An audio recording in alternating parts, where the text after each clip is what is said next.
தை மாதத்தை பொறுத்த வரைக்கும் கிரகங்கள் என்னென்ன கொடுக்க காத்திருக்கு, எந்த கிரகம் சாதகமாக இருக்கு, எந்த கிரகத்தினுடைய ஆதிபத்தியத்தை நம்ம பெற இருக்கிறோம், எந்த கிரகத்துக்கு நாம பரிகாரம் செய்ய வேண்டும், எந்த கிரகத்தினுடைய வழிபாடு செய்யணும், அந்த கிரகம் நமக்கு என்ன கொடுக்க போறது, நம்ம எதை செய்யக்கூடாதுங்கிறதுனால அடுத்தடுத்து பார்க்க இருக்கோம். செவ்வாய் தை மாதம் 1ஆம் தேதி மட்டும்தான் தனுசுல இருக்கிறாரு. அதுக்கப்புறம் மகரத்துக்கு போறாரு. அந்த மாதம் முழுவதுமே மகரத்தில் தான் இருக்க போறாரு. ஸோ மகர ராசியில செவ்வாய் வரப்போறதுனால செவ்வாய்ங்கிற கிரகம் மகரத்தில் உச்சம் அடையுது. அப்போ மகர ராசியில் உள்ள நபர்கள் அவங்க கொஞ்சம் கவனத்தோடு இருக்கணும். வார்த்தைகளும் சரி, தன்னுடைய இளைய சகோதரர் வழிகளும் சரி. ஏன்னா செவ்வாய்ங்கிற கிரகம் சகோதரரை மட்டும்தான் சுட்டி காட்டுறதுனால கொஞ்சம் கவனமா இருக்கணும். அதோட புதன் தை மாதம் 1ஆம் தேதி முதல் 3ஆம் தேதி வரை மட்டும்தான் தனுசில் இருக்கிறாரு. மீதி நாள் தை 20ஆம் தேதி வரைக்கும் அவர் மகரத்தில் இருப்பாரு. 20க்கு மேல கும்பத்துக்கு வராரு. ஸோ 3 பயிற்சிகளை ஒரு மாதத்தில் ஒரு கிரகம் சந்திக்கும் போது அந்த கிரகத்தினுடைய காரகத்துவத்தில் ஒரு பிறந்தவங்க, அந்த கிரகம் உச்சமோ ஆட்சியோ உள்ள நபர்கள் என்னென்ன கவனம் கொள்ள வேண்டும், எதை கவனத்தில் கொள்ள வேண்டும், எதை யாரிடம் சொல்ல வேண்டும் என்பதை அடுத்தடுத்த பதிவுகளில் பார்க்க இருக்கோம். சுக்கிரன் தை 1 முதல் 22ஆம் தேதி வரை, அதாவது ஆடம்பரத்திற்கும் வீடுமனை யோகம் பற்றிய ஒரு கிரகம் இருக்குதுன்னா அது சுக்கிரன் சொல்ற கிரகம். அந்த சுக்கிரன் கிரகம் தை மாதம் 1ஆம் தேதி முதல் 22ஆம் தேதி கிட்டத்தட்ட ஒரு 80% நாட்களை அந்த நகரத்திலே 23ஆம் தேதிக்கு மேல கும்பத்துக்கு வரப்போறாரு. ஸோ மீதி இருக்கிற ஒரு 9 நாள் 8 நாள் கும்பத்தில் இருப்பாரு. அந்த அப்படி இருக்கிற காலகட்டத்தில் எந்த ராசிக்கெல்லாம் அவர் சுபராகவும் எந்த ராசி கொஞ்சம் கவனமா இருக்கணுங்கிறத பார்க்க போறோம். அடுத்தது சூரியன் அப்படி எடுத்துக்கிட்டா அது மாதக்கோள். அந்த கிரகம் எங்க இருக்கிறதோ அந்த கிரகம் அதனுடைய மாதம் முடிகிற வரைக்கும் அதே இடத்துல இருக்கும். ஸோ சூரியன் கிரகம் மகரத்தில் ராசியில் இருக்க போறாரு. இந்த மகர ராசியில் சூரியன் இருக்கிற காலகட்டத்தில் இந்த மாதம் முழுவதும் சுபமான பலன்களையும் சில கசப்பான அனுபவங்களையும் யாரெல்லாம் அனுபவிக்க போறாங்கன்றத இந்த பதிவில் பார்க்க இருக்கோம். மிதுன ராசி நேயர்களே, தை மாச ராசி பலன்.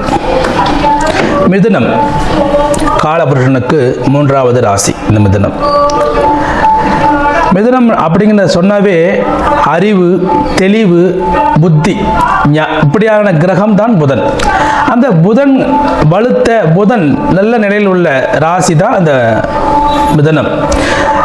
சாதுரியமாக பேசக்கூடியவர்களும் சமயோகிதமாக யோசிப்பவர்களும் இந்த புதனுடைய காரகத்தினுள் வருகிறார்கள். அவர்கள் மிதுன ராசிக்காரர்கள். எந்த இடத்திற்கு எப்படி பேச வேண்டும், அதற்கு தகுந்தாற்போல் தன்னை வடிவமைத்துக் கொள்வதில் மிதுனத்துக்கு தனி சிறப்பே உண்டு. ராசியின் மீது குரு வருகிறார் அப்படின்னா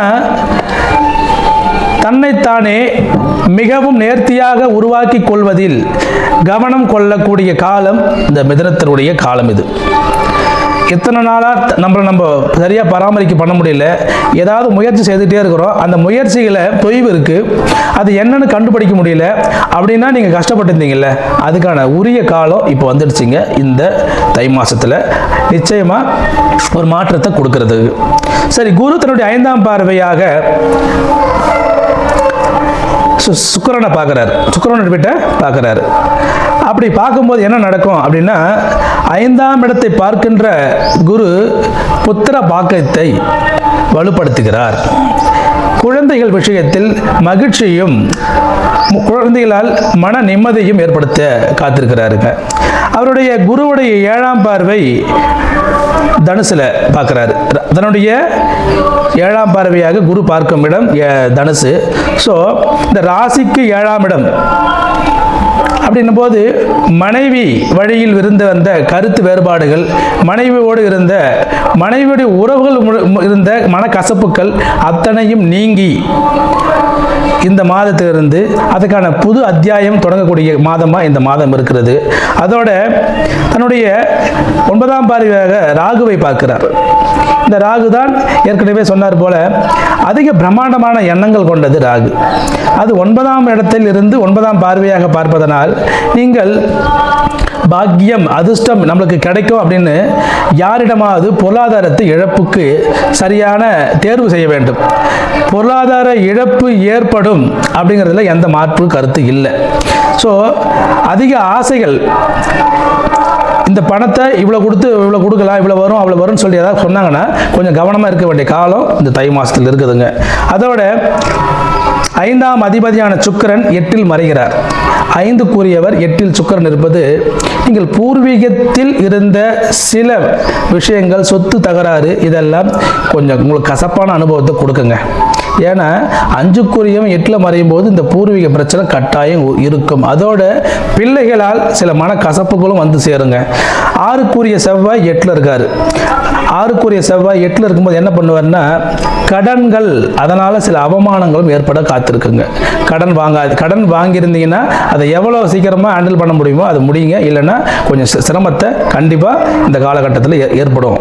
அதோட 4க்குரியவன் புதன், அவன் 8இல் இருக்கா.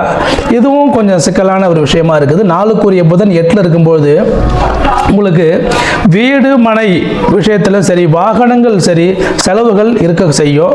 ஸோ நீங்கள் இந்த மாதத்தில் வாகனங்கள் ஏதாவது ரிப்பேர்னா உடனடியாக சரி செய்து கொள்ள வேண்டும். இல்லைன்னா கொஞ்சம் பிரச்சனையை சந்திக்கிற மாதிரி இருக்குதுங்க. சனி 8க்கு உரியவன் 10இல். தொழில் வளர்ச்சி அப்படிங்கிறதுல நல்ல நிலையில் இருக்குங்க. ஏன்னா அவர் 9க்கு உரியவராக இருக்கிறாரு. தொழில் வளர்ச்சியில் எந்த குறைபாடும் இருக்காதுங்க. 6ஆம் அதிபதி 8இல் சஞ்சரிக்கும் காலம் உங்களுடைய உடல்நிலை எப்படி இருக்குன்னா புதனும் சுக்கிரனும் சேர்ந்து இருக்குது.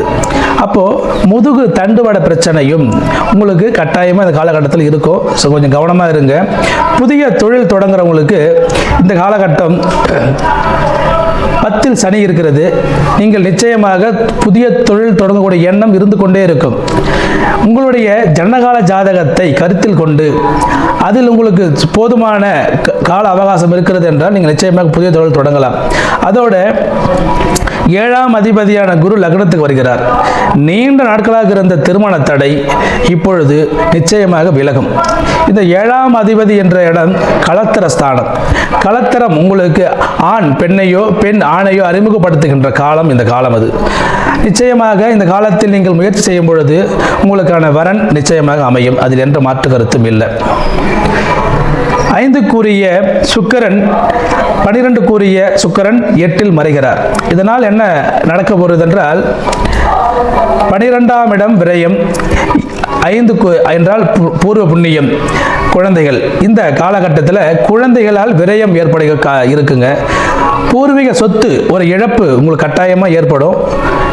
அதற்கு நீங்கள் உங்களுடைய மனநிலையும் தயார் செய்து கொண்டு அதற்கு என்ன செய்ய வேண்டும் என்பதை நீங்கள் செய்யும் பொழுது இந்த மனக்கவலையிலிருந்து நீங்கள் விடுபடக்கூடிய காலம் இந்த காலம் இருக்கும். நன்றி.